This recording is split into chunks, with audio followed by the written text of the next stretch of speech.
যারা আমি আল্লাহ পাকের উপরে ঈমান এনেছো, দৃঢ় বিশ্বাস স্থাপন করেছো এবং ঈমানের উপরে যারা অটুট অবিচল, তাদেরকে আমি লক্ষ্য করে বলেছি উদখুলু ফিস সিলমি কাফা, ইসলামের ভিতরে পরিপূর্ণ দাখিল হও।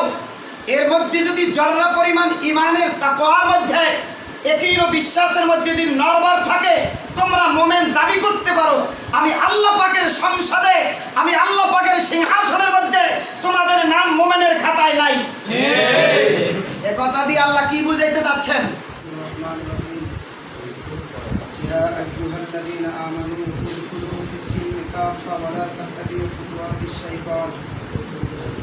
قال رسول الله صلى الله عليه وسلم أخلص دينك يكفيك العمل القليل أو كما قال عليه الصلاة والسلام। উপস্থিত সদর ইউনিয়ন কাউন্সিল 2025-এর আজকের এই সভার সম্মানিত সভাপতি, পাথরঘাটা উপজেলা ইসলামী আন্দোলনের স্বনামধন্য সভাপতি সাহেব, পাথরঘাটা সদর ইউনিয়নের বিভিন্ন এলাকার বিভিন্ন স্তরের নেতৃবৃন্দ, সদস্যবৃন্দ, আমার আশিকিন জাকিরিন ভাইরা, আজকের পবিত্র মাহে রমজানের 16ই রোজা, ঠিক না বেঠিক? আগামীকাল 17ই মাহে রমজান, দয়ার নবী মায়ার নবী আজকে এই 16 তারিখে ইসলামের প্রথম যুদ্ধের জন্য প্রস্তুতি গ্রহণ করেছিলেন। 17ই রমজানে বদর প্রান্তে ইসলামের প্রথম যুদ্ধ সংঘটিত হয়েছিল, সবাই জানে। ধরে বলার কথা ঠিক না বেঠিক? এখানে কারা গেছিল এটার উপর আমার একটু কথা। ইসলামের প্রথম যুদ্ধের নামটা ছিল, বলেন কি যুদ্ধ? বদরি সাহাবীদের মর্যাদা কিয়ামত পর্যন্ত সকলার ঊর্ধ্বে থাকবে। 27টা যুদ্ধে যে সমস্ত সাহাবায়ে কেরাম অংশগ্রহণ করেছেন, সকল সাহাবীদের চাইতে আল্লাহর কাছে, দুনিয়ার মানুষের কাছে, নবীদের কাছে বেশি দাম, বেশি মর্যাদা কাদের? সাহাবীদের। তারা তুলনাহীন, তাদের তুলনা কোনো সাহাবীদের সাথে চলে নাই, বর্তমান চলে না, ভবিষ্যতেও চলবে না। ইতিপূর্বে যে আমার বাদী যে একটা আয়াত তেলাওয়াত করছেন, এর সাথেই আরেকটি আয়াত আপনাদের সামনে আমি তেলাওয়াত করলাম।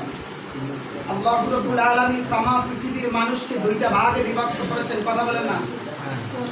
তামাম পৃথিবীর মানুষকে দুইটা ভাগে বিভক্ত করেছেন। প্রথম আল্লাহ পাক জামে মানে বলছেন ইয়া আইয়ুহান নাস, পরে আল্লাহ পাক পার্থক্য করে বলেছেন ইয়া আইয়ুহাল্লাযীনা আমানু, আরেক দলকে বলেছেন ইয়া আইয়ুহাল মুশরিকুন, ইয়া আইয়ুহাল কাফিরুন, ইয়া আইয়ুহাল ইহুদি ওয়ান নাসারা।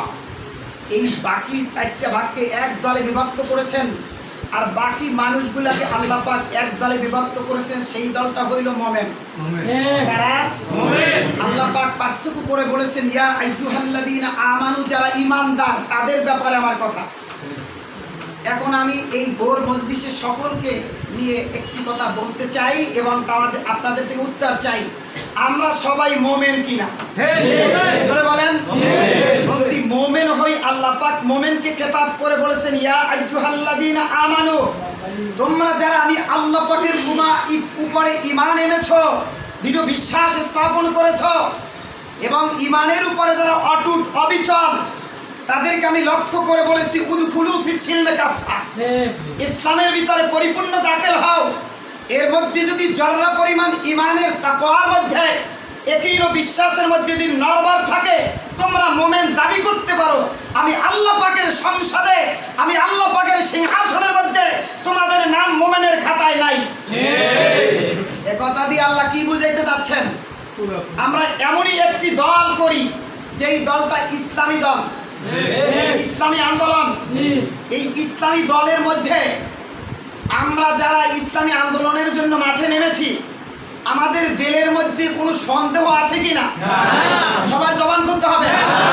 যদি সন্দেহ না হয়, আমাদের আমির জামাত, আমাদের শাইখ মুর্শেদ, এই দলের যিনি লিডার, এই দলের যিনি সিপাহী সালার, এই দলের যিনি দলনেতা, এক কথায় যিনি আমির মুসলিম, আমির যিনি আমরা যার অনুকরণ করি, তার মধ্যে ইসলামের কোন হুকুম আহকাম মানার মধ্যে কমতি আছে কিনা? যদি না থাকে, তার নির্দেশ পালন করার মধ্যে আমাদের সন্দেহ থাকতে পারে কিনা? জোরে বলেন।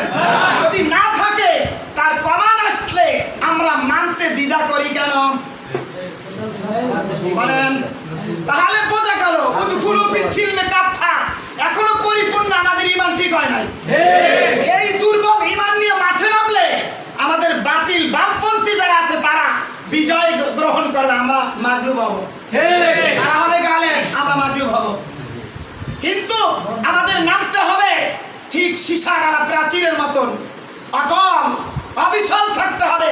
সেই মন মানসিক নিয়ে মাঠে নামতে হবে। দিলের মধ্যে কোন অবস্থায় দুর্বলতা কমতি থাকতে পারবে না।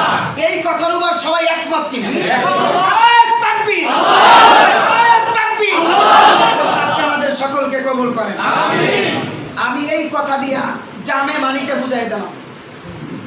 নির্বাচনে বিভিন্ন গুজব এখন আসছে, পিছনে ছিল এখনো হইতে পারি না না পারি।